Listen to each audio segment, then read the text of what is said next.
मुफ्ती सलमान अजहरी साहब की सेहत और उनके केस के बारे में सही हकीकत जानने के लिए इस ऑडियो को मुकम्मल सुनिए और शेयर भी कीजिए। दोस्तों, हमारे साथ एडवोकेट मोहम्मद इदरीस सदा साहब जुड़ रहे हैं। वो हजरत सलमान अजहरी साहब के वकील हैं मुडासा कोर्ट में। आपको पता है कि 5 दिन की उनको रिमांड मिली है। इदरीस साहब, अस्सलाम वालेकुम। वालेकुम, बोलिए। इदरीस भाई, पहले तो ये बताइए कि एक वीडियो वायरल हो रहा है जिसमें लोगों को इंतजार है कि भाई हजरत इतने थके हुए ऐसे लिम्बिंग क्यों वॉक कर रहे हैं, क्या हजरत के साथ जो है गलत व्यवहार हुआ है या उनको टॉर्चर दिया गया है। बहुत सारा एक वीडियो वायरल हो रहा है। मैं पहले आप उसके बारे में बताएं, फिर हम बिल के बारे में बात करेंगे। जी सर, बात ऐसी है कि हजरत के खिलाफ जो एफआईआर दर्ज हुई, उसके बाद जो मोडासा पुलिस है वो उनको जूनागढ़ लेने के लिए गई थी और जूनागढ़ से ट्रांसपोर्ट वारंट के आधार पर उनको 11 तारीख सुबह यानी कि 10-12 घंटे का रन करके वो लोग तुरंत लेके आए यहाँ पे गुजरात मोडासा। यानी कि जूनागढ़ से ट्रांसपोर्ट वारंट के जरिए मोडासा लाए और मोडासा 5 बजे सुबह आए और 5 बजे आने के बाद थोड़ा बहुत रेस्ट किया और उनको 1 बजे कोर्ट में लेके आए न्यायालय में। यानी कि जो 10-12 घंटा का जो सफर था उसके अंदर हजरत थोड़े थके हुए थे और साथ में उन्होंने रोजा भी रखा था। अच्छा, रोजा रखा, माशाअल्लाह। हाँ, और रोजा भी रखा हुआ था। और इसमें मैंने उनको पूछा कि आपकी तबीयत कैसी है, कि नहीं कि मेरी तबीयत ठीक है, मगर ये ट्रांसपोर्टेशन की वजह से थोड़ा मेरे को बैक पेन पहले से ही है। हाँ, वो वीडियो में बता रहे हैं लिम्बिंग, वो मतलब थोड़ा सा वो करके चल रहे हैं, उनके चेहरे में भी वो लग रहा है। हाँ, यानी कि वो मुसाफरी ट्रांसपोर्टेशन की वजह से उनकी थकान भी थी और उनको थोड़ा बहुत बैक पेन था और उन्होंने रोजा भी रखा हुआ था। मैंने पूछा उनको कि आपने खाना वाना खाया, तो नहीं मेरा रोजा हुआ है। चलो ठीक है। और एसएसपी ने भी बोला उनको कि भाई खाना उनको खाना का बंदोबस्त किया था मगर हजरत ने रोजा रखा था, इसके लिए खाना बना सब उन्होंने मना किया है। और हजरत कोई बदसलूकी की मैंने उनको पर्सनली पूछा, न्यायालय में पेश करने से पहले पूछा जाता है। बराबर, और जैसा भी पूछते हैं। हाँ, और मैंने भी उनको पहले पूछा कि आपके साथ कोई बदतमीजी की है, किसी ने कोई गाली गलौज से, नहीं मुझे कोई दिक्कत नहीं है। कैसा व्यवहार हुआ है? लोग जानना चाहते हैं। लोगों ने सोचा है कि जो है मुंबई से जब एटीएस लेके गई थी यहाँ से गुजरात पुलिस, तो यहाँ पे मुंबई के उनके जो चाहने वाले तो उनमें एक तरह से एक नाराजगी थी कि भाई ऐसा लेके गए, क्योंकि यहाँ के वकील लोग बोले ऐसा ले जा नहीं सकते, और जो भी वो लेके चले गए, लेके जाने में कामयाब है। उसके बाद से लोगों को फिक्र है कि हजरत की वहां पर गुजरात पुलिस हजरत से बदतमीजी करती होगी, क्या करती होगी। तो क्या लगता है आपको हजरत को देख के? नहीं, मैंने पर्सनली कल मैं उनके साथ पूरा 5-6 घंटे उनके साथ था और मैंने उनको बहुत अच्छी तरीके से बात की और उनको मैंने पर्सनली भी पूछा। जब पुलिस नहीं थी उसके बाद भी मैंने पूछा कि आपके साथ कोई बदसलूकी की है, तो उन्होंने बताया कि मुझे पुलिस गुजरात की यानी कि मोडासा की पुलिस ने उनको तू तक की बात नहीं, सिर्फ आप करके बात किया है। माशाल्लाह, क्या बात है। और ये जो जैसे बताया कि गाड़ी से उतर रहे हैं और थोड़ा वॉक कर रहे हैं, मतलब थोड़ा लिंपिंग कर रहे हैं, तो वो उसका भी उन्होंने बताया कि क्या बताया उन्होंने? बैक पेन था। यानी बैक पेन की वजह से थोड़ा थकान थी, रोजा था, इस वजह से ये पक्का ना सर? ये आपको क्या लगा? बैक पेन नहीं, मैंने और उन्होंने पर्सनली बताया कि उनको बैक पेन की वजह से और रिमांड के पहले पेश करने की वजह से भी उनको हॉस्पिटल में चेकअप करने के लिए गए और उनको गोली भी दिया था, टैबलेट दिया था, मगर रोजा होने की वजह से वो गोली ले नहीं सकते थे। हाँ, इसलिए उन्होंने लिया नहीं। चलो, कमिंग बैक टू, ये तो आपने क्लियर कर दिया। कमिंग बैक टू ये कि 5 दिन की रिमांड सर मिल गई उनको, हालांकि जूनागढ़ में और वहां पर जो है बेल मिल गई थी इसके बाद, मगर यहाँ पर डायरेक्ट 5 दिन की बेल हुई। तो क्या पॉइंट ऑफ आर्ग्यूमेंट है अपना? जी सर, इसमें ये क्या है कि पुलिस ने इस मोडासा के मामले में एट्रोसिटी की जो सेक्शन है वो दर्ज किया हुआ है। बराबर है। वैसे एट्रोसिटी का गुना बनता है नहीं है, वो मैटर ऑफ एविडेंस की बात है। बराबर है। अगर एक बार पुलिस ने अगर गलत सेक्शन भी अगर डाली है तो अब अपने बेल के सिवा कोई छुटकारा नहीं है।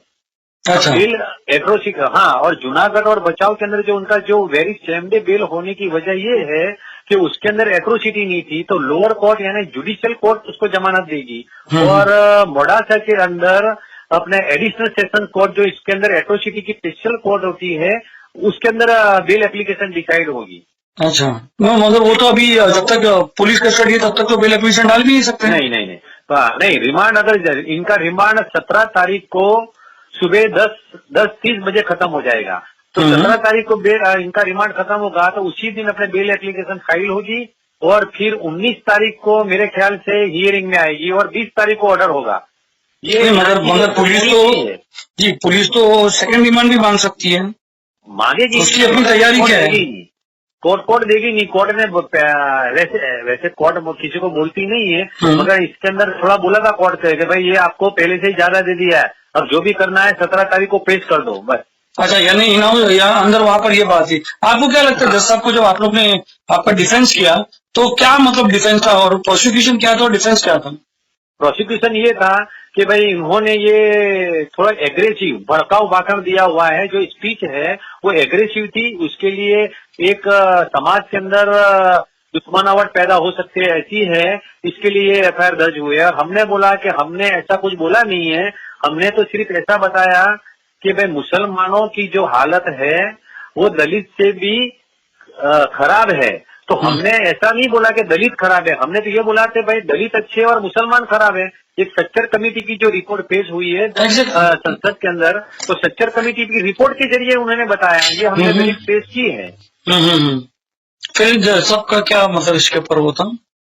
जी सॉरी, जज साहब ने मतलब इसको क्या लिया आपने जब ये बोला? जज साहब ने ये बोला कि भाई चलो आपको ये प्रोग्राम आपने बनाया ये है, तो किसी को भी ऊंचा किसी को भी नीचा अपने बोलने की जरूरत क्या है। जब धार्मिक अगर प्रोग्राम करते हैं तो आप धार्मिक मुद्दे बताओ, पॉलिटिकली मुद्दे क्यों लेते हैं, ऐसा किया।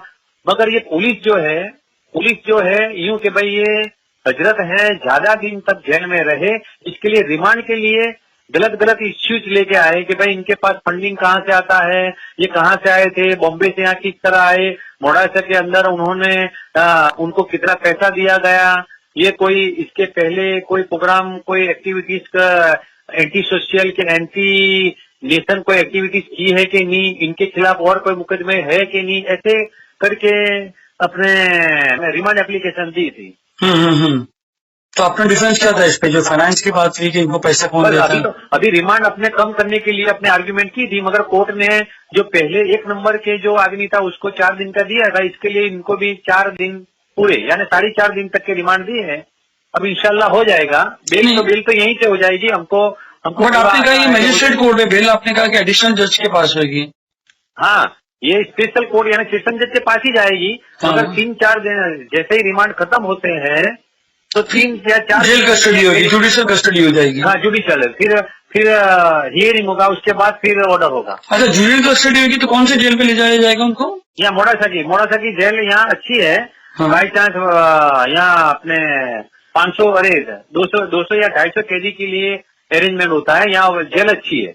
अच्छा, तो उसके बाद आप लोग बेल एप्लीकेशन डालेंगे वहाँ पर?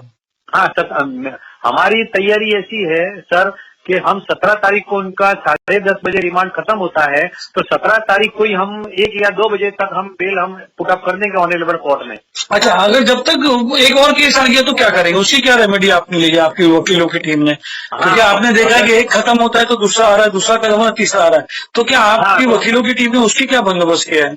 हाँ, उसके लिए जो मुफ्ती साहब है उनके बड़े भाई से ताल्लुकात हुए हैं, उनके साथ थोड़ी गुफ्तगू हुई है, तो उन्होंने अभी गुजरात हाई कोर्ट के अंदर जाने के लिए और एडवोकेट से बात की है कि भाई एक खत्म होता है दूसरा होता है, तो इसके लिए कोई ठोस एक्शन लेने के लिए हाई कोर्ट के अंदर पिटीशन करने की तैयारी की है। पिटीशन करने की तैयारी है, तो ऐसे केसेस में आप क्या सजेस्ट करना चाहोगे? ऐसे केसेस में क्योंकि 3 बार उनका 3 एफआईआर लिखी गई है, ऐसे केसेस में आप क्या सोचेंगे? हाई कोर्ट प्रीफर करते हो कि ये प्रीफर करते हो आप सेशन से बेल होना? इसमें क्या होता है कि जब तक ये यहाँ से बेल नहीं होगी, इतने में यहाँ बेल हो जाए तो बहुत अच्छी बात है, क्योंकि यहाँ बेल हो जाएगी इतने में फिर अपने हाईकोर्ट के अंदर अपनी मैटर आएगी नहीं बोर्ड पे। इसके नहीं, हाईकोर्ट में तो आप बता रहे हैं जो लोग जानना चाहते हैं, क्योंकि बहुत सारे लोग सवाल करते हैं क्या यार लोग हाईकोर्ट क्यों नहीं जा रहे, हाईकोर्ट क्यों नहीं जा रहे हैं, तो मैं जानना चाहता हूँ कि कानूनी जो हाईकोर्ट की क्या रेमेडीज है ऐसे केसेस में? ऐसे केसेस के अंदर मान लो कि अब एक एग्जांपल दे रहा हूँ कि मान लो कि एक और एफआईआर हो गई, तो अभी से अपने उनकी अग्रिम जमानत या हाईकोर्ट के अंदर सीधे क्वॉशिंग पिटीशन या हाईकोर्ट में स्टे लेने के लिए अपने कुछ कार्यवाही कर सकते हैं। अगर मोड़ासा के केस में भी अपने कर सकते थे, मगर मोड़ासा के केस के अंदर 10 तारीख को सैटरडे आ गया, 11 तारीख को संडे आ गया, और दोनों दिन कोर्ट हाईकोर्ट बंद थी। अगर मान लो कि अपने इनको जूनागढ़ से उठाने के पहले अपने थी तो ये मामला यहाँ मोड़ासा तक नहीं आता, मगर उन्होंने पुलिस ने इतनी चालाकी से काम किया है कि 9 तारीख को एफआईआर की, 10 तारीख को उनको लेने के लिए निकल गई और 11 तारीख को लेके आ गए। इसके लिए अपने को जो चांस जो मिलना चाहिए था वो मिला नहीं है। अच्छा, कुछ लॉ एक्सपर्ट्स कह रहे थे कि जो ये बॉम्बे में यहाँ से लेके गए थे तो यहाँ पर भी कुछ ऑप्शन था इनके पास। हाँ, मगर हजरत से मेरी बात हुई थी कि भाई उनको जो बुलाया गया कि भाई बम्बई में कि भाई आपको अरे जूनागढ़ में भी, तो उन्होंने खुद बताया कि भाई मैं स्टेटमेंट दे दूंगा तो केस तो खत्म हो जाएगा। हजरत को थोड़ी सी ऐसी थी कि भाई ये इतना मामला गंभीर नहीं है। बहुत बहुत शुक्रिया आपका हमारे से बात करने, डिटेल में बताने, क्योंकि यहाँ पर बहुत सारे इदरीस साहब बहुत यहाँ पर लोगों में इंतजार था कि हजरत की वीडियो देख के लोगों को ऐसा लगा, आपने बता दिया कि वो रोजे में थे और उनके साथ कोई बदसलूकी नहीं की गई। एक बहुत अच्छी बात है, एक बहुत अच्छा खुलासा हुआ, लोगों की कम से कम इतनी तसल्ली तो होगी कि हजरत सही सलामत है। नहीं, बहुत अच्छा है यार। नहीं, कोई टेंशन लेने की, कोई भी है अपने इनके मोहब्बत करने वाले, किसी को टेंशन लेने की जरूरत नहीं है। यहाँ सब अच्छा है, बस ये परेशानी है कि थोड़ी जेल कस्टडी है, हो जाएगा सब। बहुत बहुत शुक्रिया। इस ऑडियो को शेयर कीजिए।